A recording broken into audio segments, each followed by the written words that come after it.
La rinoplastia es uno de los procedimientos cosméticos y electivos que se realizan con más frecuencia. Hay dos categorías principales de rinoplastia: estética y funcional. La rinoplastia estética implica cambiar la apariencia exterior de la nariz por razones cosméticas, mientras que el objetivo de la rinoplastia funcional es mejorar las vías respiratorias nasales para disminuir la obstrucción y mejorar la respiración. La rinoplastia también puede implicar una combinación tanto de técnicas estéticas como funcionales. Antes de continuar con el proceso de la rinoplastia, es conveniente recordar partes anatómicas más importantes que intervienen en este proceso.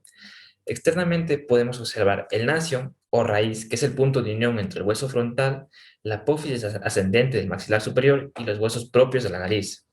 También podemos encontrar el punto K, que es el punto de unión entre los elementos cartilaginosos y los huesos propios de la nariz, siendo esta la zona más vulnerable a las fracturas. También podemos observar la punta nasal, la columela y las alas de la nariz. Es importante mencionar la pirámide nasal, que se encuentra constituida por dos porciones: una porción ósea, formada por los huesos propios de la nariz y la apófisis ascendente del maxilar, y una porción cartilaginosa, que está formada por tres cartílagos: el cartílago cuadrangular, o también conocido como tabique; el cartílago triangular, o también llamado lateral, que son dobles; el cartílago alar, también son dobles, y que está formada por dos cruras: una crura lateral y una crura medial. La crura lateral va a formar el ala de la nariz y las narinas. Además que el punto de quiebre de esta crura va a formar el domo o punta nasal. Por otro lado, la crura medial, cuando esta se junta, va a formar la columela. Empezaremos hablando acerca de las indicaciones y para esto vamos a mencionar que se pueden dividir en tres tipos: las estéticas, las funcionales y las psicológicas. Dentro de las indicaciones funcionales, cabe recalcar que hay cierta sintomatología añadida de relevancia quirúrgica y pronóstica, como por ejemplo la insuficiencia respiratoria nasal, la rinitis alérgica o vasomotora, la faringitis crónica, la sinusitis crónica o de repetición que no responde al tratamiento médico por varias causas, como por ejemplo el colapso vascular, la hipertrofia ósea de cornetes o la desviación septal, así como otras causas. Asimismo, cabe mencionar dentro de las indicaciones funcionales la sequedad nasal y la epistaxis continua, rinoplastias de repetición o costras persistentes y alteraciones asociadas a trastornos anatómicos obvios que puedan desembocarlas. Vamos a continuar con las indicaciones estéticas. Aquí es importante mencionar que estas deformidades o estas inconformidades del paciente deben ser evidenciadas por el cirujano. Ante esto podemos mencionar diferentes indicaciones como por ejemplo la deformidad nasal evidente, narices hipoproyectadas que son excesivamente pequeñas o narices hiperproyectadas que es lo más común y que son las narices excesivamente grandes. Además de esto podemos incluir la desproporción entre las distintas partes de la nariz, como por ejemplo la presencia de una jiba en el dorso, diversas alteraciones en el tamaño y la posición de la punta nasal, asimetrías nasales y alteraciones en la posición y el tamaño de las narinas. Las indicaciones psicológicas deben estar establecidas por un médico especialista, es decir, por un psiquiatra o por un psicólogo clínico después de una evolución completa del paciente donde se indique que a causa de una enfermedad subyacente debe ser referido para una rinoplastía. Entre estos podemos encontrar, primero, satisfacer las necesidades del paciente. Segundo, obtener una nariz en equilibrio y armonía con respecto al resto de las estructuras faciales. Mantener o en su caso mejorar la función respiratoria nasal cuando se traten de indicaciones funcionales. Minimizar la morbilidad y las molestias posoperatorias y lograr unos resultados que sean estables a largo plazo, así como también lograr resultados que sean satisfactorios para el paciente, tanto anatómica como funcionalmente. Entre las contraindicaciones podemos mencionar varias, como por ejemplo que no se recomienda en pacientes mayores de 40 años de edad, no se recomienda en pacientes con problemas graves de circulación o cicatrización. Aunque la invasión va a ser mínima en una rinoplastía, es importante no realizar o que no se sugiera en pacientes con trastornos de la cicatrización, ya que puede provocar alteraciones en el resultado estético de la cirugía. Además, tampoco se recomienda en pacientes con infección activa o que están cursando con una infección, tampoco en pacientes con expectativas muy altas, por lo cual el cirujano va a ser muy claro con los resultados que se podrían esperar del proceso quirúrgico. Y por último, tampoco se recomienda en pacientes embarazadas o que están cursando con un proceso de lactancia. Cuidados preoperatorios.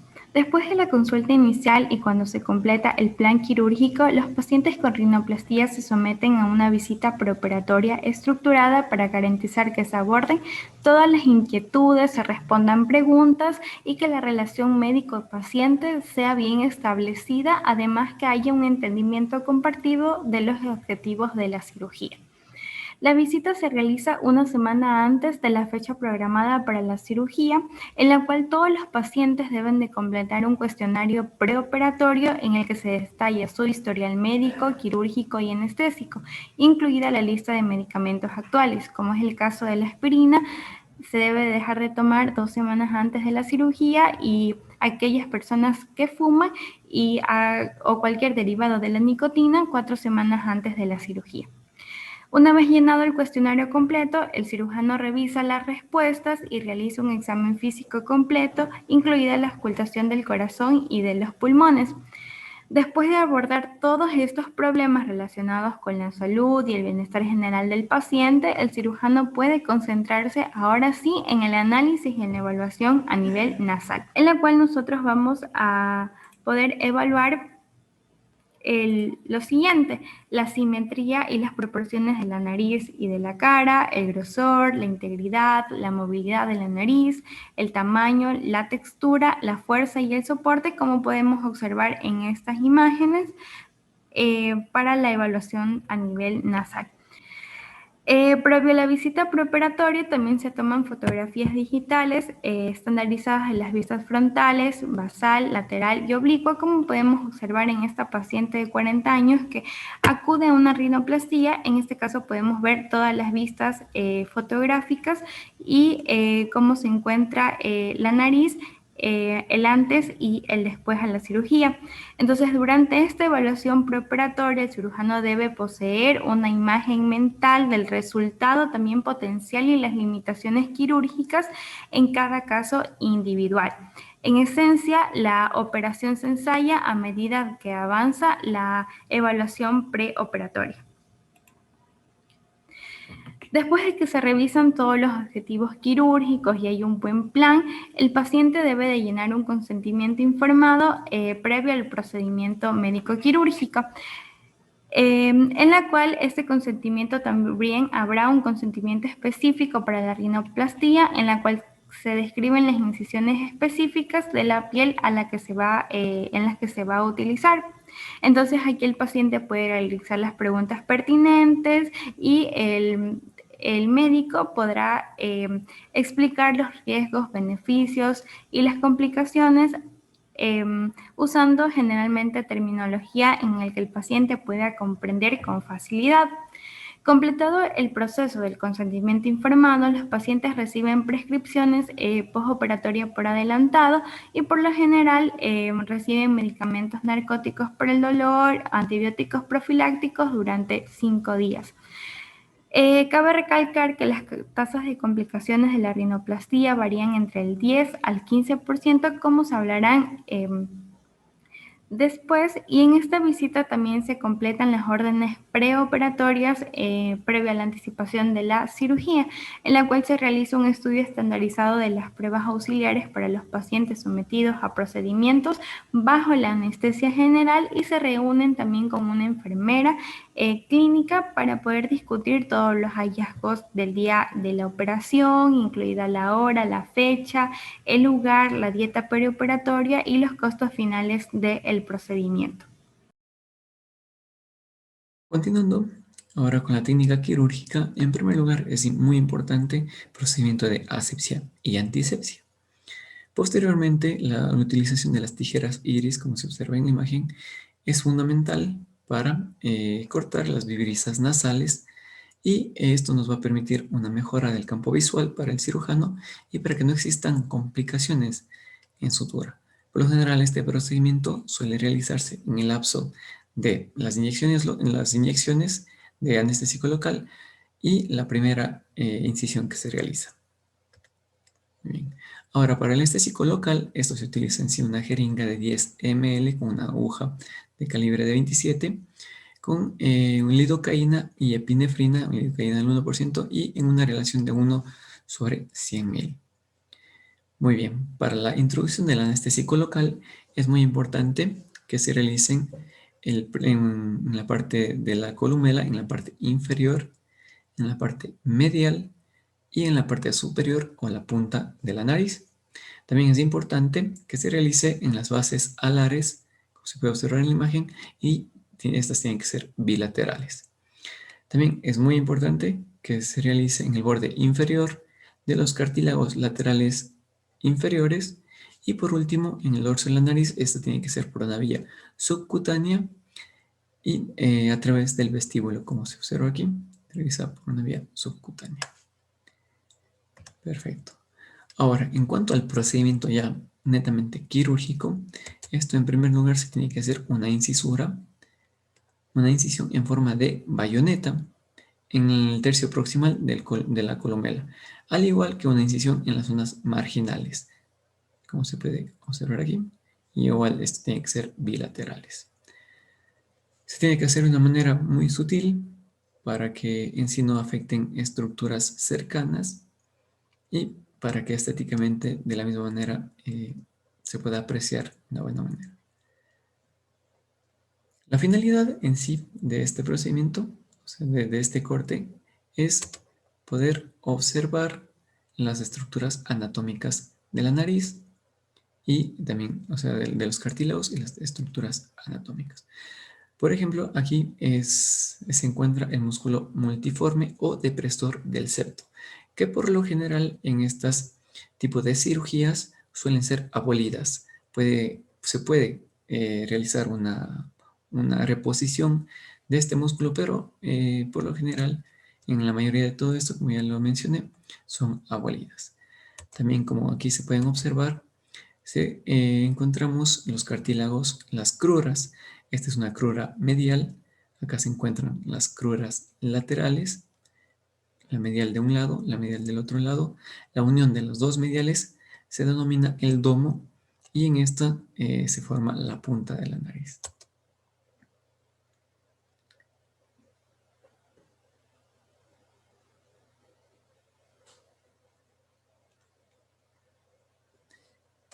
Perfecto, aquí está mucho más explicado en sí esta parte de los cartílagos, de las cruras mediales. Y en el caso de esta operación, la paciente no presentó una jiba, por lo que no se realiza en sí la lima de los huesos propios o del cartílago que se realiza en esta zona de acá, parte superior.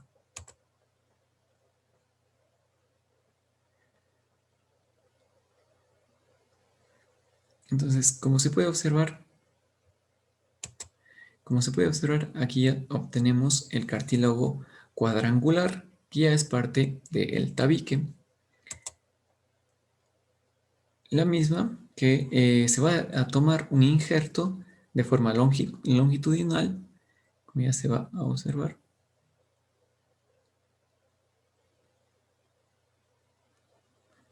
Se observa claramente el cartílago cuadrangular y extrae un injerto. Este injerto se le va a dar dimensiones, formas, como se puede observar aquí, para posteriormente colocar en el septo o colocar en el cartílago cuadrangular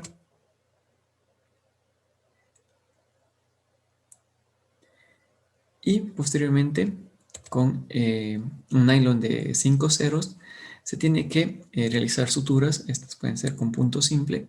Se realizan suturas tanto de las cruras como con el cartílago cuadrangular para que ésta tenga una fijación en sí de la nariz, como se puede observar aquí, uniéndose con la crura medial derecha.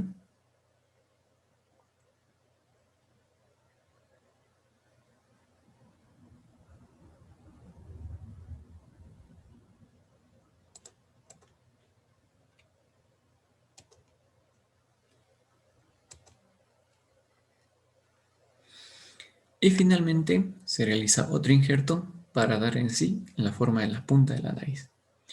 Una vez que se obtiene ya este procedimiento en una forma deseada, se procede ya al cierre de la incisión que se realizó. Y de esta manera es como se realiza una rinoplastia abierta. A continuación hablaremos sobre los cuidados postoperatorios y lo haremos a través de 8 recomendaciones. Recomendación número 1. Medicamentos. Al paciente o a la paciente se le recomendará usar dos tipos de medicamentos, analgésicos y antibióticos. Los analgésicos van a ser muy útiles para controlar el dolor, pero también para controlar la inflamación.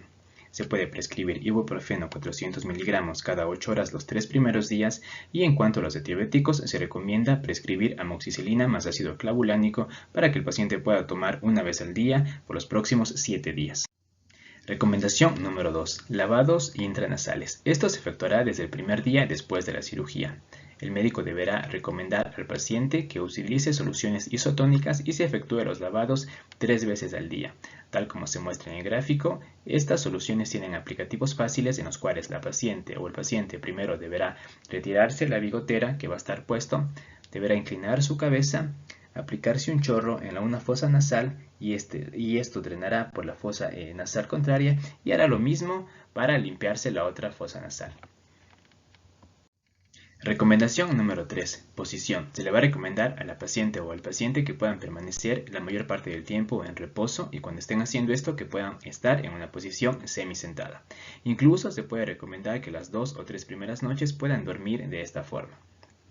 Recomendación número 4. Aplicación de frío local.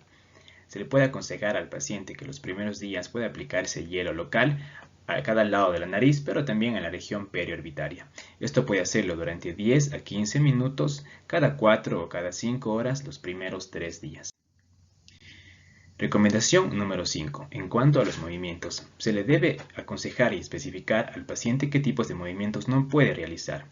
Es así que se le deberá decir que debe evitar en lo posible actividades forzadas, que no debe sonarse la nariz, que debe evitar estornudar y cuando se sienta obligado a hacerlo, que puede hacerlo con la boca abierta para disminuir la presión intranasal y se le recomienda también que no deba gesticular, que no deba reír, que no deba hacer gestos con la boca o con la cara y también que pueda su dieta ser a base de alimentos blandos para que no pueda sentirse obligado a desgarrar la comida o los alimentos con sus dientes.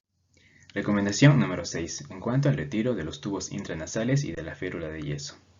Retiro de los tubos intranasales. Se lo deberá hacer después de 5 a 7 días de la cirugía. Retiro de la férula de yeso. Se deberá acudir al médico para que éste le pueda retirar la férula después de los 6 a 7 días.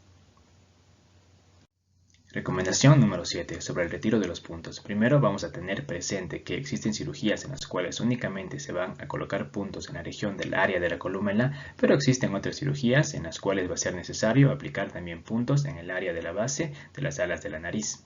En el primer caso se recomienda que el paciente regrese a retirarse los puntos a los 7 días y en el segundo caso al término de los 10 o 14 días.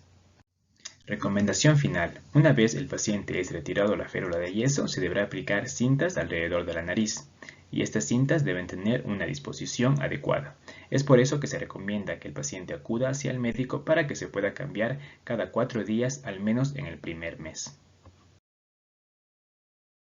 En cuanto a las complicaciones de la rinoplastia, esta difícilmente las ocasiona. Sin embargo, se considera un procedimiento desafiante por los diferentes tipos de tejidos involucrados en el proceso de curación. Por ello, se estima que la tasa de complicaciones está entre el 8 y el 15%. Estas se pueden clasificar en hemorrágicas, infecciosas, traumáticas, funcionales y estéticas. Aunque la mayoría de estas no se consideran de riesgo, rara vez pueden ocurrir complicaciones potencialmente mortales, como una rinorrea o una hemorragia subaracnoide. Las técnicas utilizadas en la rinoplastia están destinadas generalmente a alterar la estructura esquelética de la nariz. Sin embargo, se puede obtener un resultado estético satisfactorio con la armonía del esqueleto nasal, la cubierta de los tejidos blandos y la piel. Aunque las complicaciones de los tejidos blandos como el acné, la dermatitis, la hiperpigmentación, el entumecimiento, las cicatrices o la necrosis no ponen en peligro la vida del paciente, la necrosis y los defectos tisulares que afectan a la piel y a los tejidos blandos subyacentes pueden ser devastadores y difíciles de restaurar. Es así como podemos ver en esta imagen que un paciente al tercer día del postoperatorio, después de ser sometido a una septorinoplastia, empezó a presentar necrosis y defecto tisular. Sin embargo, tras la curación correcta y el desbridamiento de la herida, 6 meses después del postoperatorio, presentó tejido cicatrizal significativo. El tabaquismo, el plano de disección inadecuado, el tejido adiposo subcutáneo demasiado adelgazado, la presión aplicada a la piel con materiales de injerto o la aplicación de un vendaje demasiado apretado en el dorso nasal son las causas más comunes de necrosis cutánea. Por ello, las técnicas atraumáticas y el plano de disección apropiado durante la operación, así como la importancia del efecto y el control de los materiales de la férula y el vendaje aplicados postoperatoriamente, son medidas que sirven para prevenir dichas complicaciones. Finalmente, para el cirujano es fundamental hacer un seguimiento del propio paciente, tanto en el postoperatorio temprano como en el tardío. Y, como es lógico, para que esto sea posible, es necesario que el paciente haya sido advertido de esta posibilidad y, sobre todo, que persista una plena confianza entre el médico especialista y el paciente.